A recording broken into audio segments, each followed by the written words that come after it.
apologies for the echo.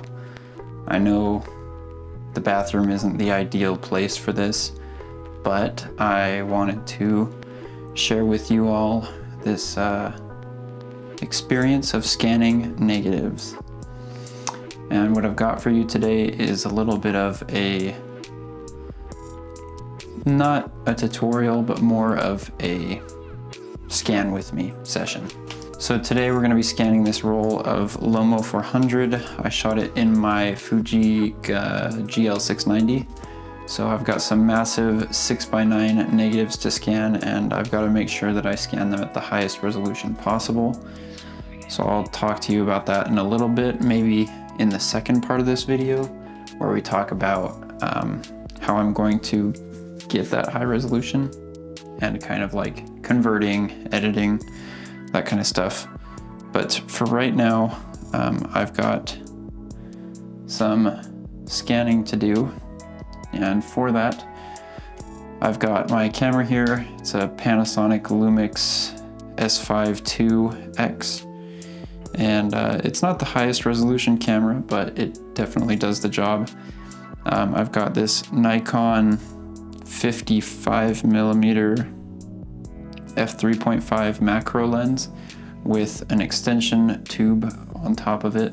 And then I've got this telephoto lens hood, as well as some spacers, some step-up rings. I've also got this Negative Supply 120 basic film carrier. I didn't really want to get anything super out there as far as film carriers go, so I'm just going with the basic one. I've also taken the liberty of humidifying this room so that as much of the particulates, which I still see some floating around from opening this, will be diminished. Hopefully I don't have to do too much dust removal in post. I've also got this CS Light light source. Again, it's not the brightest, most amazing light source, but something that pretty much sold me was the 95 CRI value that this light source has. For those of you that don't know what CRI is color rendering index. So if it's 95%, it renders 95% of the visible color spectrum in daylight. The 5% that's missing is mostly red, which is historically the hardest part for LEDs to get right. Film carrier on top, you probably can't see that too well, but it's down in the bottom corner. And the crucial part of this setup is a remote shutter release. I can basically just move the film along and I don't have to mess with the camera a whole lot, messing with the positioning of it, and I can just set it and forget it, as they say.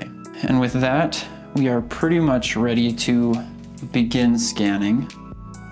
So what I'm gonna do is initially, before pulling off this plastic layer, I'm actually gonna give it a pretty good rub down, just to try and get as many pieces of dust off as possible. And I can see a lot, and I've got these white gloves so that I can handle the negatives easily and carefreely. First, I'm going to identify the front of my roll, and then very cautiously, I'm going to take my scissors and cut the protective layer, and I'm just going to rip it around the negative. I am going to set my camera on top, and those of you that know will know that setting your white balance accordingly is important. So I'm on my camera setting white balance to the unexposed part of the negative, which is theoretically the best white balance spot to be at. And now that I've set that, I'm going to cut away at however much I need in order to scan my first photo. And I see some dust already on here. Those of you that are astute viewers and probably smarter than me will recognize that my camera can't really scan at this distance the entire negative. But in lieu of being able to do that, I can import these photos into Lightroom and stitch together a composite of all of the images. I've set my focus with the lens at its widest aperture to get that the best shallow depth of field. And now I'm gonna set it to f11, which is the sharpest aperture to be at. So I need to now go into manual mode, and in manual mode I'll be able to be certain that the exposure stays the same across the entire image.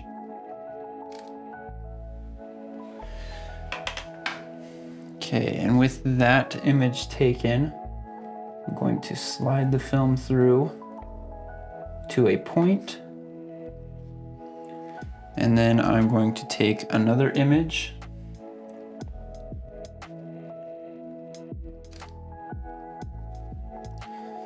slide through again,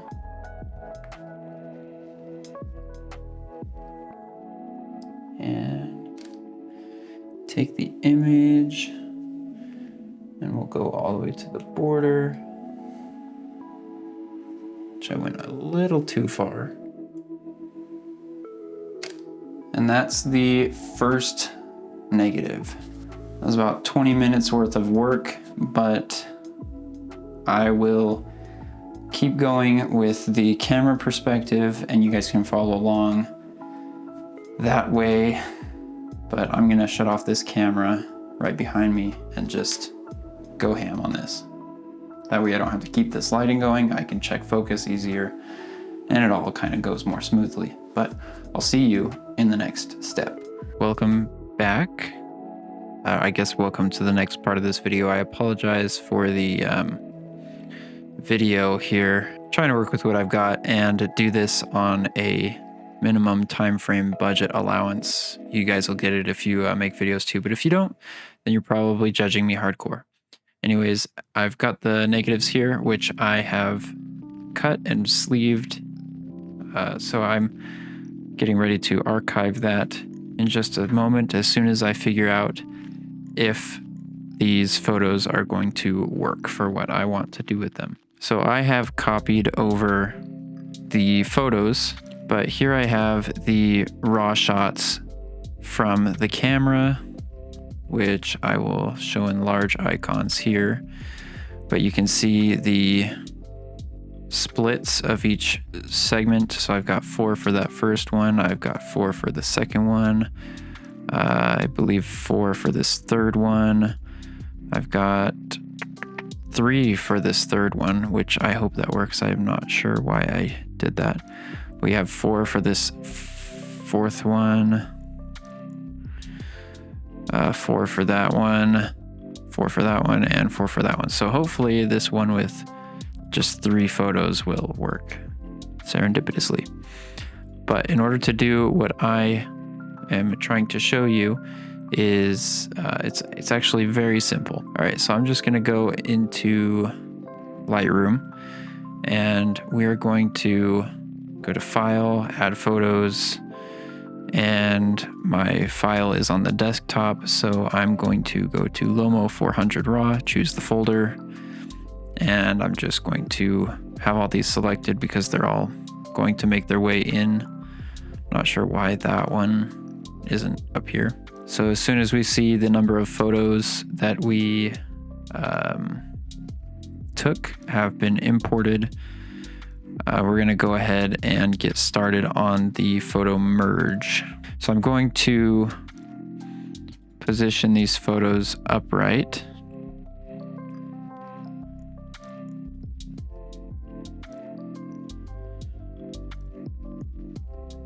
Which will make it easier to kind of crop. So the command that you're going to want to do is you'll want to select your photos that are part of your sequence with Shift. So I'm going to click one, drag over to the next one in the sequence. If they're not all next to each other, you can individually select photos by control clicking, and you can select them like so. Once you have them all selected, you're going to go down to Photo Merge and Panorama Merge. And it's going to render a preview for you. I like to do cylindrical and then auto crop.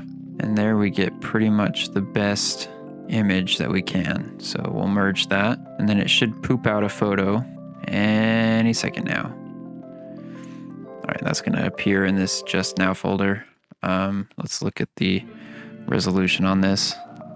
So in the info, syncing metadata, but we've got a 10,249 by 5,968 35 megabyte DNG file, which is quite large. And it looks like it did get a number of particles that were on the light source. So I'll have to clean those up. I'm going to just continue this process for the rest of my photos. We've got some more here, so we will photo merge, panorama merge, cylindrical, auto crop. That looks pretty good. I'll merge it, and then it will also pop up in this area up here. Now moving on to the next photo.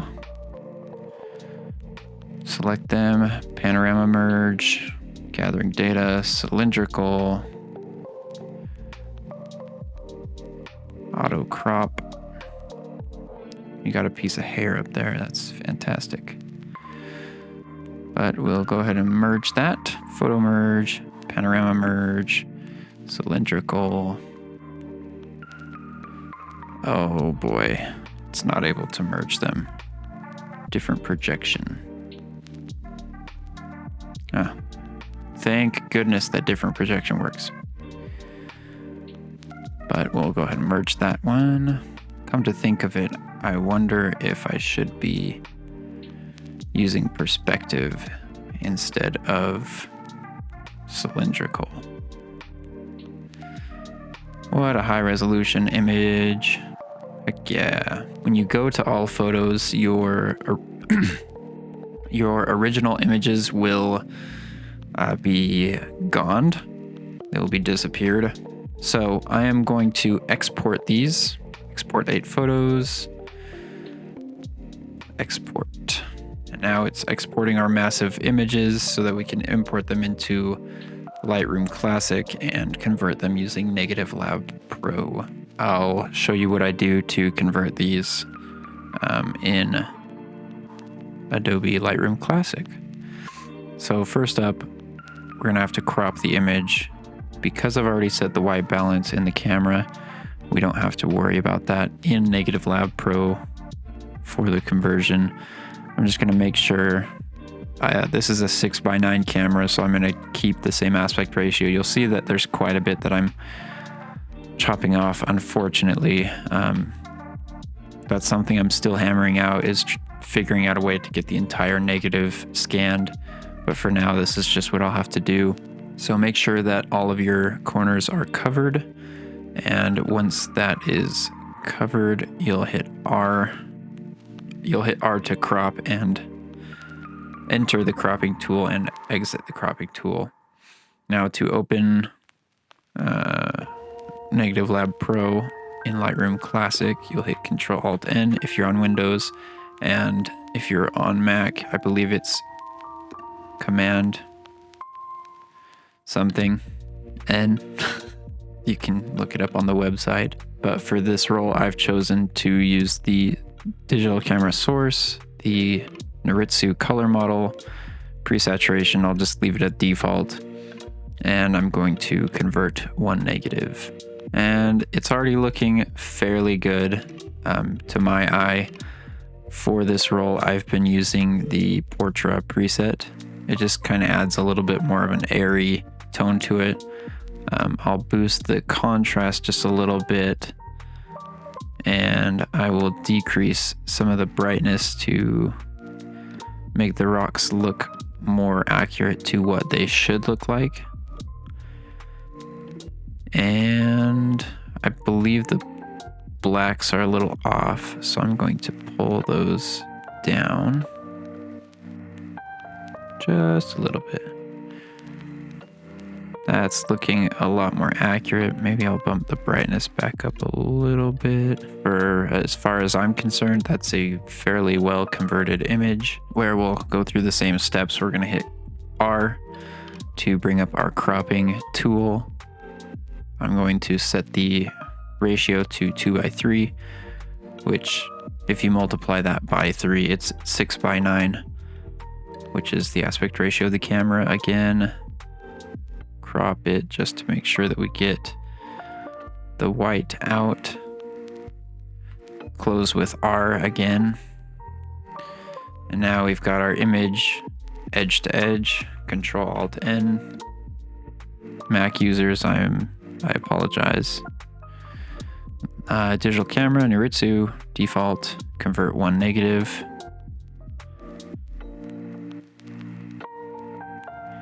It's looking pretty contrasty. Let's go to our Portra preset. Blues come through very blue on this. Warm it up just a little bit. Probably pull that contrast slider down just a little bit, but this is definitely going to be this cutout when you're zoomed out looks almost unreal on the jeans, like such a sharp edge. For a camera that's that zoomed out to create that kind of cutout around these lovely people is just incredible. This one appears to be that looks pretty well exposed.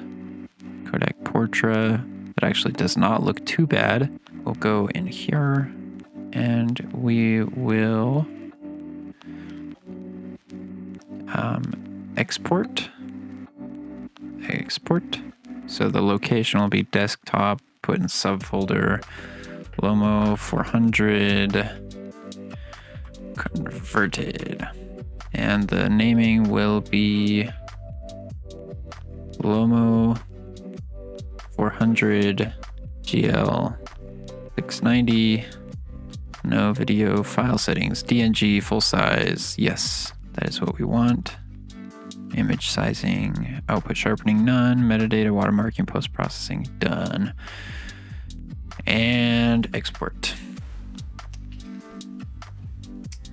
All right, so because of the tremendous support that's been shown on this channel as of recently, I wanted to give back to the community as we approach a milestone that I've been shooting for a little while, and that's 500 subscribers.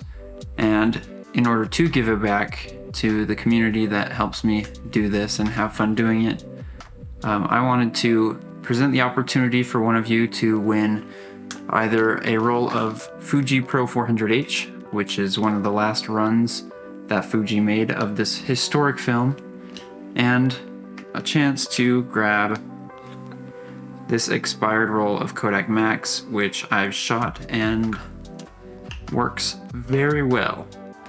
So the winner will be able to choose between whether they want the 35mm or the 120 roll of film, and I'll mail it to them, whoever wins it, as long as laws allow for me to do that. But it'll be no purchase necessary. Just make sure you subscribe for the details of how to enter this giveaway. That's it. Bye.